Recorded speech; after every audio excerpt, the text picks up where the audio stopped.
What's up, YouTubers? This is your boy Big Metroid Fan 9 coming to you with another video game review. And in this review, I'm going to talk about the game Ghostbusters The Video Game, which was released on the PlayStation 2, PlayStation 3, PSP, Xbox 360, Nintendo Wii, and Nintendo DS by Atari.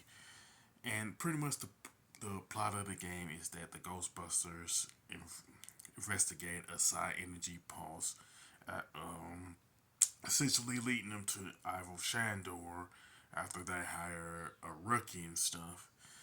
For the sake of this particular review, I'm going to talk about the DS version of Ghostbusters the video games because you don't play as the rookie, but you play as the Ghostbusters in a squad-based style of gameplay with driving sections and RPG elements.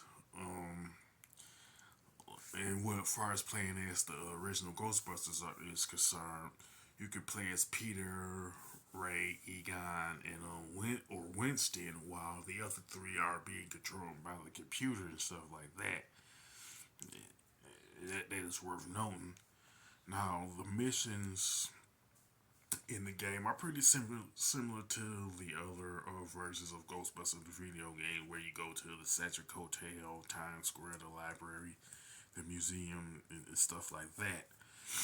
But overall, it consists of the Cedric Hotel, Times Square, the library, the museum, the sewers. You go to the Cedric a second time, then you go to a cemetery, and you go to fight Shadow in the highest stage and stuff. Plus, with the DS version, five of the eight missions have a certain number of side missions in them, something that you pretty much won't see in the other versions of Ghostbusters the video games and stuff like that.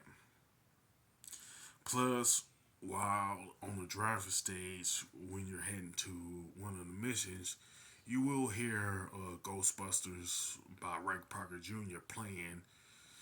I would say the entire song won't play because you have like a certain time limit to get to your mission and stuff like that. But in any event, while you're driving, of course, like I mentioned, um, Ray Parker Jr.'s Ghostbusters is playing and stuff like that.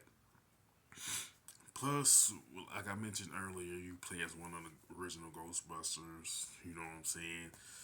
One thing you can do, you can level up their individual abilities when you're at the firehouse and stuff like that.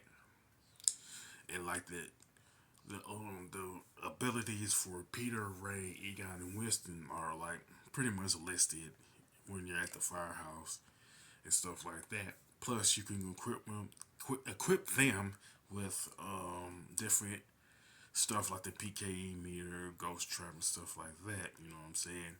And you can also buy other equipment, which of course costs money and costs you slime that you collected from various missions. I don't know that the latter part is about. You know what I'm saying? Um, before, there's a part where you can go and view all the missions that you can do. You know what I'm saying? And they'll show you how much the job pays and stuff like that. You know what I'm saying? And once you get to your mission, you have to search out the ghosts and where they're located at. You know what I'm saying? And of course, you can find them once you switch to the PKE meter. You know what I'm saying? Where with the with the DS version, you simply press R to switch to the PKE meter and stuff like that. But if you want to use like the ghost trap, you press L and touch the screen with the with or like either your finger or the stylus pen and stuff like that. And to use the proton pack, you used to simply use the stylus pen to touch the bottom, the second screen and stuff. And with the missions themselves, you have like a primary objective, secondary objective, and stuff like that. And if you like pausing it to look at the objectives, the primary objectives are in white letters. The secondary objectives are in blue letters, and any objectives that you complete, whether they're primary or secondary, are in green and stuff like that. Now, the graphics and designs for the DS version of Ghostbusters, the video game, aren't that bad. You know what I'm saying? It's pretty good. But if you were to compare it to, say, the 360 and PS3 versions of Ghostbusters, the video game, it does look mediocre. So, some people might compare it this version to the other versions, but I try not to. You know what I'm saying? The controls and gameplay for the DS version of Ghostbusters, the video game, um, are good, but they do take some getting used to, especially like the driving sections and stuff like that.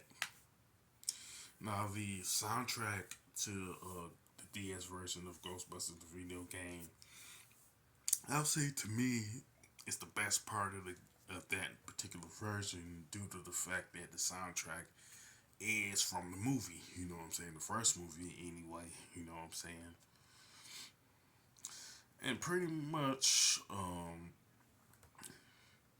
if you were to compare the DS version of Ghostbusters the video game to the other versions, especially the 360 and PS3 version, it's not going to be as good as those versions, but the DS version of Ghostbusters the video game is pretty good by itself if you don't compare it to the other versions and stuff like that. With that being said, I give this game a 7 out of 10, you know what I'm saying, for the reason, like I said, it's not as good as the other versions per se, but it is good on its own, you know what I'm saying. With that being said, if you like this video, you can sound off in the comment section of the video if you like this game or not. Whether you played the other versions or not, and stuff like that. You can even talk about the remastered versions if you want. With that being said, if you like this video, don't hesitate to click the thumbs up button. Don't forget to subscribe and hit that bell notification button. This is your boy Big Metro Fan 9 signing off.